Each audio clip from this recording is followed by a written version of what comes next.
कभी फील किया है आपने कि हम अपने बच्चों को अदब सिखाने के लिए ना अक्सर उनसे बदतमीजी से बात कर जाते हैं। हम उन्हें तहजीब का दर्स देते हैं मगर खुद उनसे ऐसे लहजे में बोलते हैं जैसे वो कोई गलती नहीं बल्कि गुनाह कर बैठे हों। बच्चे बुरे नहीं होते, वो बस वही लहजा सीखते हैं जो वो रोज अपने कानों में सुनते हैं। अगर हम उन्हें हर बात पर झिड़क दें, हर छोटी छोटी गलती पर दूसरों के सामने शर्मिंदा कर दें, तो फिर क्या होता है, वो आहिस्ता आहिस्ता बोलना छोड़ देते हैं। फिर एक दिन हम कहते हैं कि ये बच्चा हमसे बात क्यों नहीं करता। कभी किसी महफिल में आपने अपने बच्चे की गलती पर जोर से डांट दिया हो और देखा हो कि वो चुप सा हो गया है। वो चुप सिर्फ जबान की नहीं होती, वो दिल की चुप होती है। वो चुप उसकी बताती है कि मेरी इज्जत अब महफूज नहीं। याद रखें, बच्चों को डांटना तरबियत नहीं है, उनकी इज्जत बचाना तरबियत है।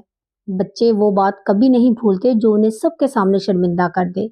वो लम्हा उनके दिल में नक्श हो जाता है और बरसों बाद भी उन्हें वो एहसास वापस नहीं मिलता कि वो काबिल एहतराम है। जब आप उन्हें सबके सामने झिड़कते हैं ना, तो वो सीखते हैं कि मोहब्बत के रिश्ते में भी बेइज्जती मुमकिन है।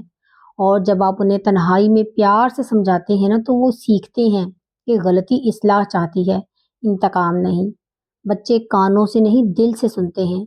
अगर आपका लहजा नरम हो तो उनका दिल भी नरम रहता है, और अगर आपका लहजा सख्त हो तो उनका दिल भी जिद में बदल जाता है। तरबियत ये नहीं कि बच्चे डरें, बल्कि ये है कि वो समझें, और समझ तभी आती है जब इज्जत सलामत हो।